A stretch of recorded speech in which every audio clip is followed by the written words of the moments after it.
Welcome to Library Out Loud with your host, Jane Baker. Jane has 7 years working at the Spokane County Library District as a communication and development director. Library Out Loud is about any and all things that are happening at the Library District. Library Out Loud is brought to you in part by STCU and SCLD. Now, here's your host, Jane Baker.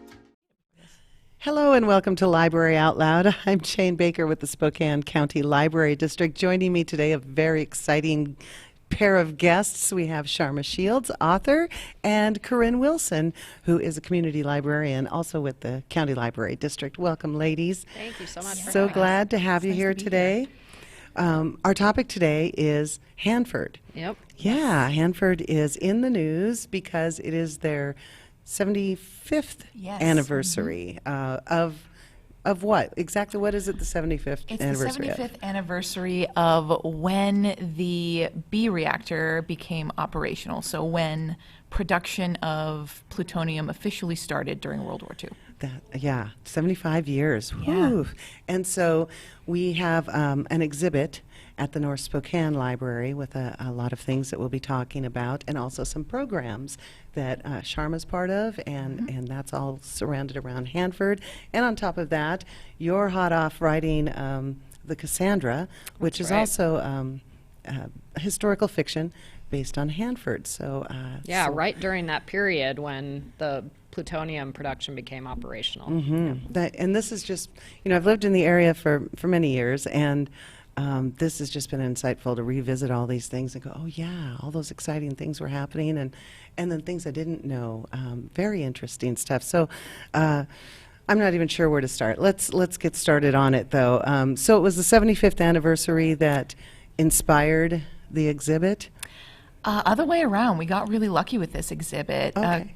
A fantastic coworker of mine, Don Nelson, said, Hanford's been in the news quite a bit lately for a variety of things, and you've got the World War II angle, the environmentalism angle, and those are two major interests in our community. What if you did something on Hanford? So I did some looking, and it just happened that the 75th anniversary was coming up, and it was a great time to do an exhibit. I spoke with some of the museums, and they were very willing to help us out.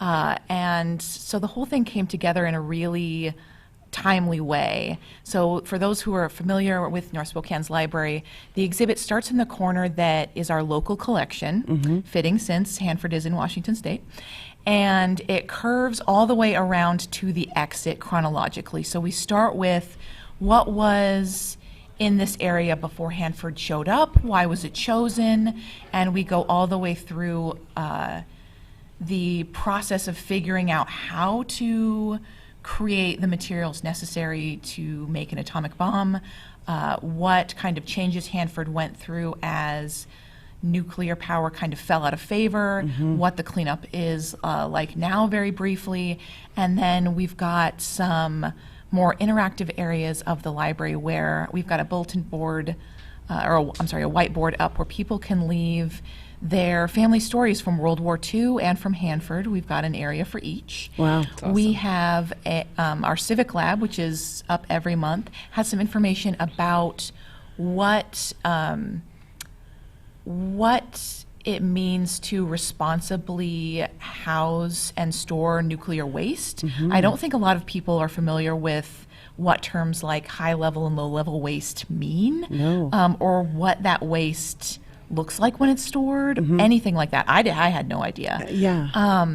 So we've got some information there, and then we, of course, have a ton of books set out that are not only on Hanford, but also on the science behind nuclear power, as well as different aspects of World War II, all kinds of topics. And I can tell you, I had a cart set aside with over 100 books, and they're completely gone within maybe 3 days. Yeah. Wow. People have been very, very interested. That's great. We do have to give a shout out to the Inlander as well. They did a nice cover story about Hanford. Shay They did. That was Scott wrote great. an excellent article. Samantha also wrote another article of the environmental aspects in the Inlander. I happened to talk to Shay on the phone before that came out. She was inspired by our exhibit Yeah. to do that. And she pitched the story, and they went with it. And they both are fascinating reads if you haven't had a chance. So thank Yeah, you absolutely. to the Pick that up. Inlander. So a good shout out for them on that. That was great. So why did they choose the Hanford area? So they had a couple of criteria that needed to be met. Sharma, chime in if I've skipped anything. There needs to be a large body of water because you need a lot of water to cool a the reactor Columbia down. River. And Columbia the Columbia River was River's huge. a huge part of that. They wanted an area that wasn't already densely populated, and that area, that White Bluffs and the surrounding area, was home to several farming communities as well as several tribes. Yeah. So they also wanted it to be fairly remote in terms of being able to keep everything secret, but also to have decent access to things like railway lines and highways, so not to be too far off the beaten path where they're shipping in huge amounts of materials. Wow. Yeah. They had power from Grand Coulee Dam, which was newly manufactured by Yes. then Right. as well. That's right. So there's a lot of Northwest history there that's really fascinating. So everything, it came together, sort of a perfect storm, so to Yeah. speak, to make it the Hanford area. Very interesting stuff. So we have photos and things like that. What will you see in the exhibit? So in addition to those photos that are on our walls, you're also going to see a separate wall that has, I guess, sort of propaganda photos, for lack of a better word. Those posters that say things like "loose lips sink ships" that are specific to the Hanford area and to the Washington area. You'll notice a lot of familiar places are mentioned in those posters. And there are a few that are specific to Hanford that say things like, "Remember to wear your ID badge. We've got to prevent sabotage. There are spies everywhere. You know, be very vigilant." And then we've got 2 display cases full of items that are from the time, and those have all kinds of interesting things in them. We've got a decontamination kit that people would use with brushes for your hair and your nails if any contaminated material happened to get on your body. Regularly use this and get it off. We've got some really interesting hand-drawn maps from the time. We've got a blueprint of the Hanford facilities from that time. We've got a helmet that you would have worn if you were working in one of the reactors or surrounding area. We have an ID badge. We've got some safety awards that were given out at the Safety Expo in the 40s. We've got all kinds of cool things to see. Very cool things, yeah. Yeah. And the photography is fascinating. Yeah. And I was lucky enough to have seen them all and worked on helping with the captions that go along with Yes. it. And I learned so much. And there was a whole culture, as you mentioned, the secrecy. And the a little bit of Absolutely. paranoia and that type of thing. Sense of urgency that we may lose the war and our entire way of life at any moment, and we have to protect it. We have to keep things absolutely secret. We have to work as hard as we possibly can. This sort of sense that it all depends on you, whether it really did or not. Yeah. And Well, the workers didn't even know. no, Yeah. they were told that there was something to help with the war, but not what. So there's all kinds of, and they weren't really even supposed to speculate. That was very, very frowned upon. So I think there are a few interviews in papers once the secret was released as to what they were actually building, as to what people thought it might be, and they range from the serious to the comical. People had all kinds of wild ideas as to what they might be producing. Yeah, it mentions in my novel that someone had a rumor started about they were producing toilet paper for the troops overseas. Yeah, So they had lots a of. lot of similar things. All kinds They weren't of, supposed to be talking about it, but they were a little bit. Yeah. And the propaganda photos and some of that, it also kind of revealed some of the other issues that were going on. There was some sexism going on. Definitely. There was segregation. Sure, yeah. Yeah. This is It this created is a time its period where own city. nationwide we've Yeah. got segregation between races. We've got women were largely expected to be in the home, and that expectation is changing. But there are women who are entering workplaces that have always been only men, and all kinds of things are occurring related to that. You've got all kinds of changes happening nationwide that people aren't quite sure what to do with. And one of the things that I really wanted the exhibit to do is, we have a lot of World War II enthusiasts, and there's so many different angles to look at this from. And I was hoping that people who looked at it would consider what the war might have been like from someone's perspective that they hadn't considered. Yeah. Because there are so many people involved. Yeah. There are the sovereign nations of First Peoples that are moving out of the area, and there are a lot of African American people who were being bused in to work at Hanford, who had a very different experience than, say, their white coworkers. Sure. There are women who are going to work for possibly the first time, possibly not, and trying to dodge the advances of men, because there are quite a few more men than women. And also trying to do something that had never been done before, and they've got to figure it out as they go. There's all kinds of different perspectives. I think the more I uncovered, the more there was to uncover. I mean, I could have researched Hanford for months and months and months and months. Yeah. Fortunately, there was a deadline. The exhibit has to come up sometime. Yeah, that was really my experience writing the novel, too. I hadn't set out to write a historical novel at all, but once I started looking into the Hanford history, I took that tour of the B reactor. I scrapped the draft I had for a book set at Hanford, and I started over, knowing that I really wanted to focus on that beginning of Hanford and all of those items in history that you're talking about, the racism, the violence against women, the barbed wire they had to put up around the women's barracks at Hanford to protect them. All of that was really fascinating. The B-reactor tour, speaking of which, if you have the means, it used to be, my understanding is, kind of a thing that you just had to know about, and now it's almost all the time. It's like there's quite a few to people. And it was really, really helpful in terms of research. It's like the more research that you do, the more fascinating it got. Yeah. And the more parallels I really found to, our modern era. And it's a great way to examine choices we're making as a society now by looking at that history so closely. So I'm so grateful the county is doing this. It's the library district. Thank you. You have some programs going, and we're going to talk about those in just a moment, but we do have to take a quick break, so we'll be right back on Library Out Loud. Welcome to Tom Sawyer Country Coffee. Tom Sawyer Country Coffee only roasts the finest organic coffee for our signature blends. Enjoy a cup at our coffee shop and local businesses and organizations across the region. I'm Tom Sawyer, and we choose the Pacific Northwest. What? You haven't been to the library lately? Stop in today and see that the library is more than books. Spokane County Library District facilities feature on-site technology, including Wi-Fi, computers, and printers, as well as free use of meeting rooms. The Library District offers events and programs for all ages, from story times to career development and employer classes to Social Security workshops.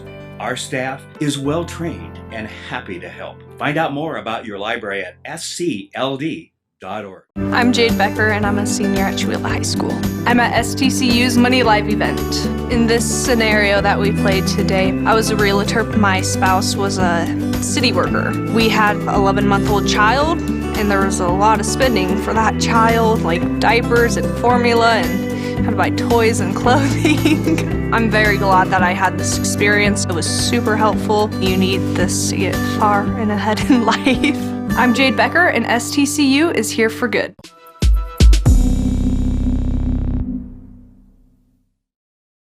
Welcome back to Library Out Loud. I'm Jane Baker with the Spokane County Library District. With me also is Corinne Wilson with the district. Thank you for being here. And Sharma Shields. So excited to have you both here. And we're talking about the Hanford exhibit at the North Spokane Library and how Fascinating stuff. And earlier you had mentioned touring the B reactor, and Yes. it used to be limited, but it's now open to anyone Yes, it who used to wants to do it. be very limited spots, and you really needed to book it way in advance. Mm-hmm. You can still book it on their website, but there are quite a few more opportunities to do it. It's, I that's great. believe, on a weekly basis, and they've had quite a bit of interest, and it was really helpful. One of the better free tours that I've been on. Wow. It was Wow. amazing for the Yeah. novel too, for me to be able to envision it from the inside Yeah. out was really key, I think, to Yeah, writing. it's one the thing piece. to read about it and another to walk in and see how large these reactors are and really how they work and what the control room looked like and all of those sorts of details that I hadn't thought about. I hadn't thought about the fact that the machinery would be so loud that you would have phone booths everywhere inside of the reactors that you would step into if you needed to make even a simple phone call, because you're not going to be able to hear Sure. a telephone over the sound of the water and the machinery going and all of that sort of thing. Wow. Wow. Fascinating. So let's talk about the programs. The exhibit's all month at the North Spokane Library. Correct. And then there's programs happening at the North Spokane Library, but the programs are also happening at Moran Prairie. We have and one at Spokane Spokane Valley as well. So if those are easier locations. So let's talk about some of those programs. And Sharma, you are presenting one of them, Hanford-Inspired Literature and Journalism. What will we learn in your program? Well, we just had our first program at the County Library District at Moran Prairie, which was incredible, really well attended. I think the audience was really riveted the entire time. I was really honored to speak with environmental investigative journalist Karen Dorn-Steele, who really put pressure on Hanford and its contractors in the 1980s 'em. with articles. I'm just going to hold this up for a moment, like this. This is from the 1985, July 28th, Spokesman Review, Downwinders Living with Fear. And she has another article, The Night the Little Demons Were Born, about, the first article was about the death maps in Hanford, discussing all of the cancers, the thyroid issues that were starting to erupt in the area, and that residents there were keeping track of and very concerned about. And the Little Demons makes an appearance in my book and was about several lambs that were born in the county there. And the lambs were somewhat strange. They were just kind of balls of goo almost. They weren't fully formed. They didn't have formed skulls. The bones were so rigid, they had to reach into the ewes to break the bones and draw them out. And all of this was because of product from Hanford and pollution from Hanford. And Hanford had never before disclosed any of their experiments in the area or how much uranium might be missing from the plant or anything like that. So this was really enormous that she came out and started reporting on this. And she had pressure from the FBI and the DOE coming in and calling her. She even had threats made to her children at home. Oh, wow. So hearing her speak at that event, and I'll be with her at all three events, the one we just did at Moran Prairie, Saturday we'll be at North Spokane, and the next week we're at the Spokane Valley Library. And hearing her speak is just incredible.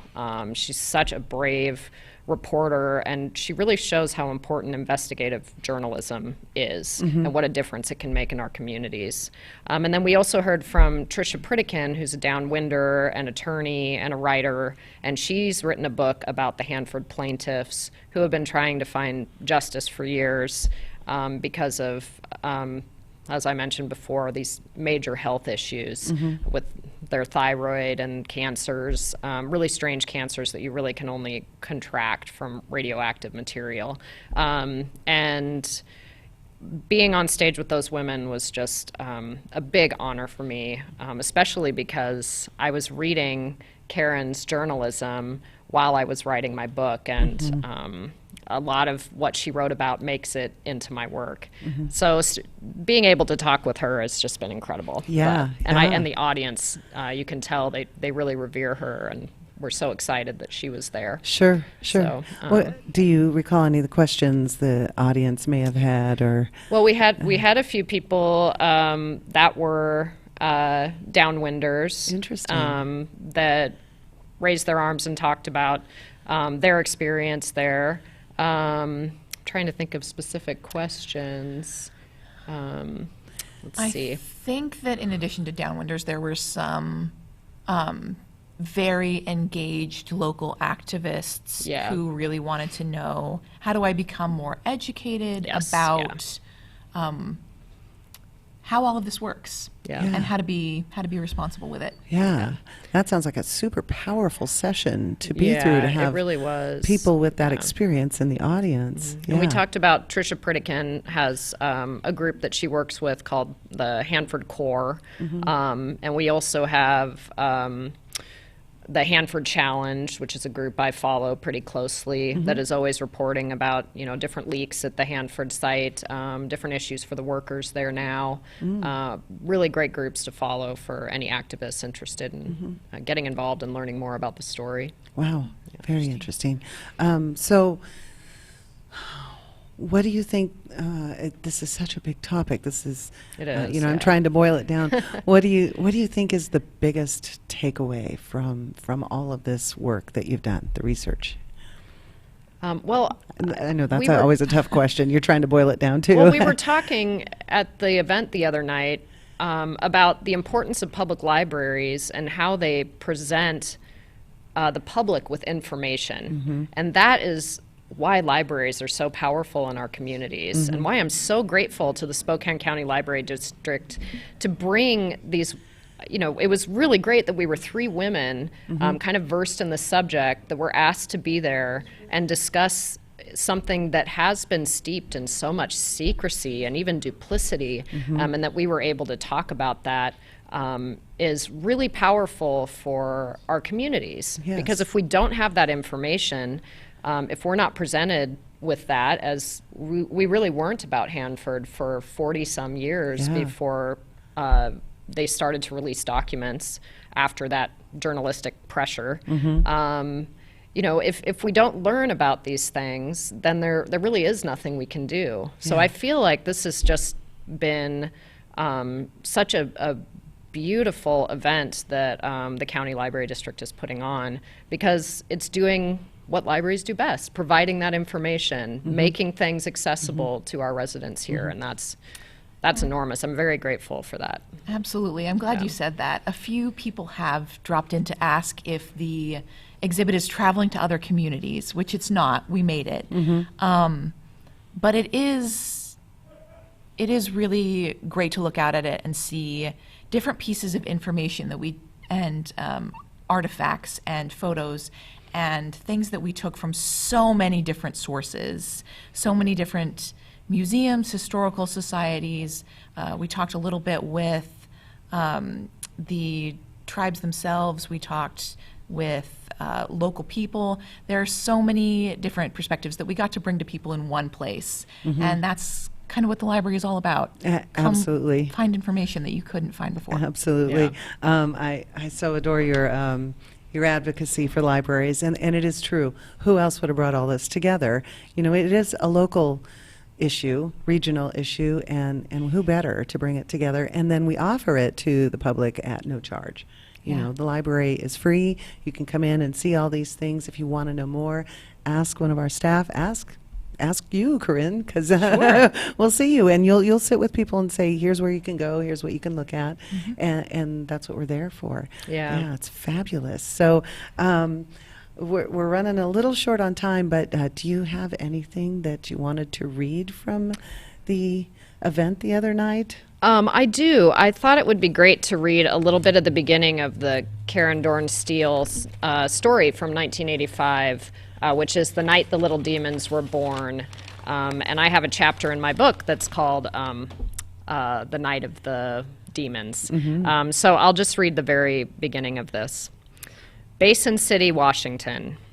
Nels Allison vividly remembers the gruesome sights in his lambing shed during the winter of 1961. They looked like little demons, Allison said of the strangely deformed lambs born dead that year. After unusually long and painful labors, 31 lambs were born mummified, many without eyes, mouths, or sex organs, he said. Some were missing one or more legs. The bones of the tiny animals were set so rigidly that Allison had to reach inside the ewes and break the bones to get the lambs out. The mother ewes died as well, their wool falling out in clumps. More than 100 other lambs on at least 6 nearby farms also were born severely defective the same year, Allison's neighbors recall. Wow. So we can see the effects, the very powerful effects of Hanford and its byproducts on the livestock there. And because it's affecting the livestock there, you know it's also affecting people. So this is just such integral reporting that's happening here, and really visceral. I mean, you can really feel that while you're reading it. Wow.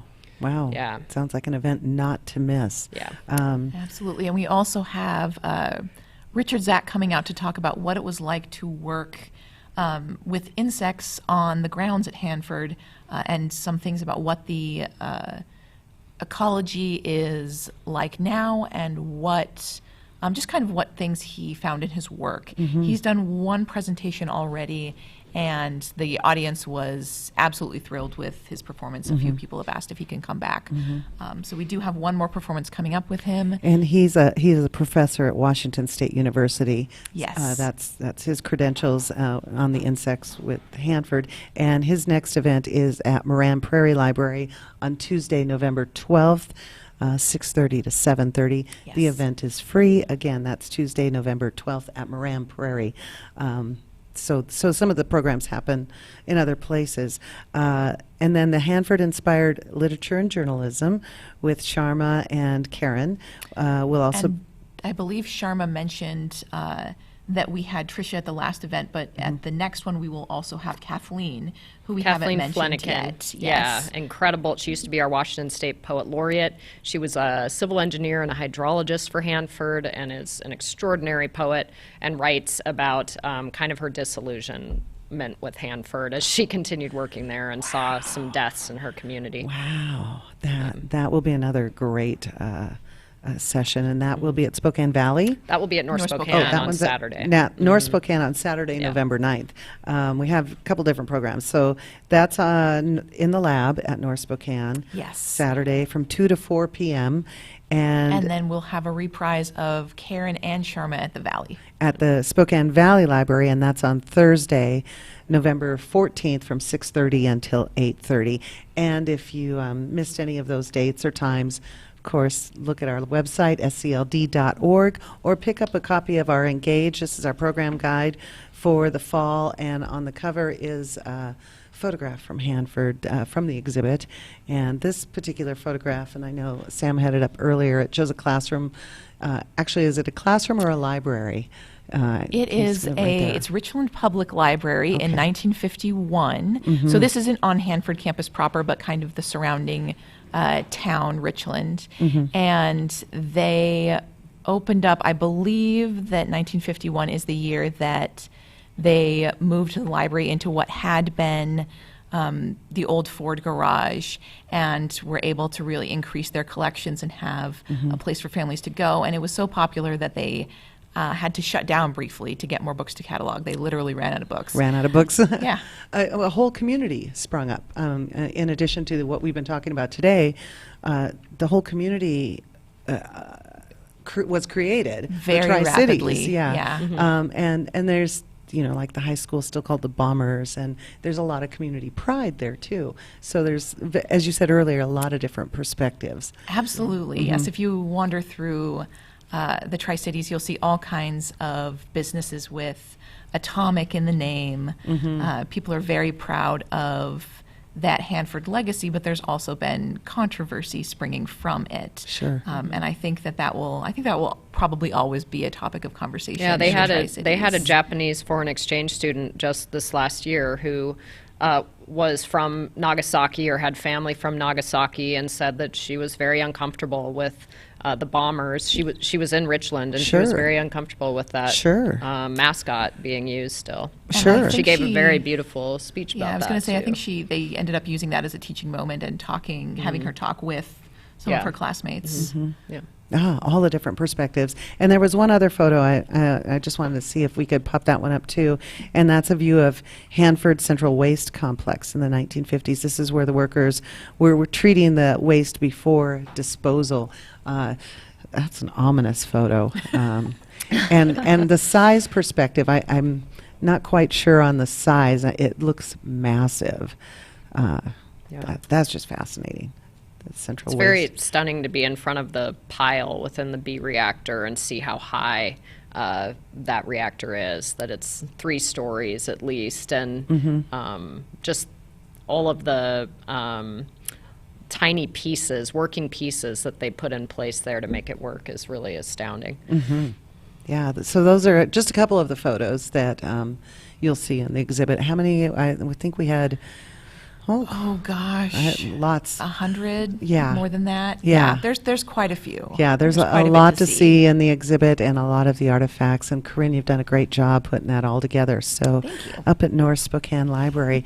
Any final thoughts on, I know we could talk about this forever because this is a conversation that's going to last for a long time. There's so many issues. and so Absolutely. many There's things. so many things to consider.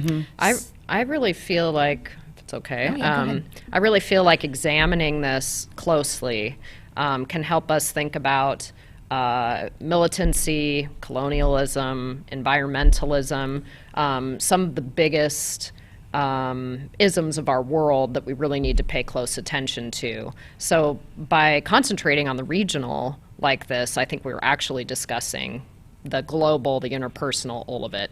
So that would just be my 2 cents. I don't know if you have Absolutely. anything to add to that. I kept thinking about how many people worked on this project during the war and how little they knew about all of the different echoes that it would be having for us 75 years later.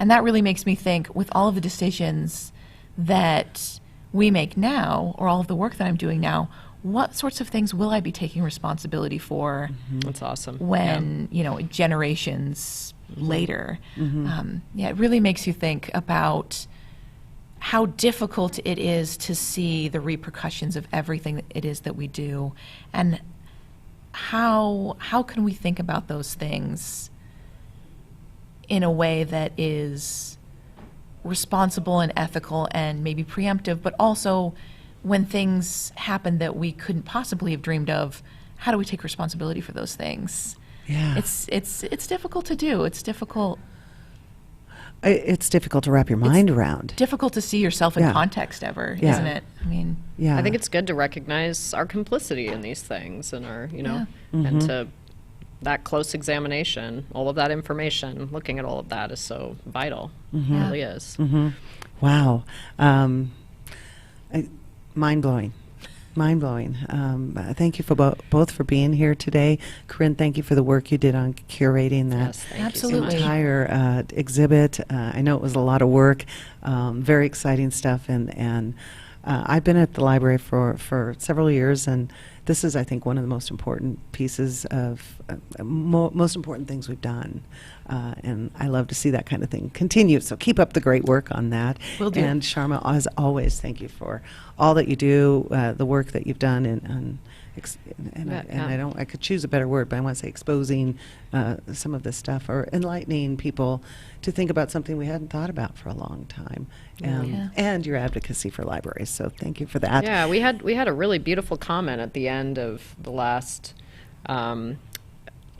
lecture that we gave, where a man said, "Thank you so much, all 3 of you, for your very different talents that you brought to Yes. discussing this work." And I thought that was just so. he put that very nicely. he really did. How different Yeah. your focuses and experiences were, but really bringing them all together. Yeah, but like the for the chorus of community. them together made it, I think, really powerful. So we have the libraries to thank for that. So Wow, thank you that's so great. much. Yeah. Great. Again, the Hanford exhibit is at the North Spokane Library through the month of November. If you want to know more about any of the programs, check out our website at scld.org, and you'll see the times and locations again. And if you're in the library, pick up a copy of A Cage. This not only tells about Hanford, but a lot of our other programs that are coming up this fall. So again, thank you both for being here. Thanks for having us. And for Library Out Loud, I'm Jane Baker. We'll see you next time. Thanks for watching. Library Out Loud is produced in Spokane, Washington by SpokaneTalksMedia.com, which is solely responsible for its content. Library Out Loud is sponsored by our friends at the Spokane County Library District and STCU. Ask Jane a question, recommend a guest, or hear this program again on Facebook, YouTube, Twitter, Apple Podcasts, Spotify,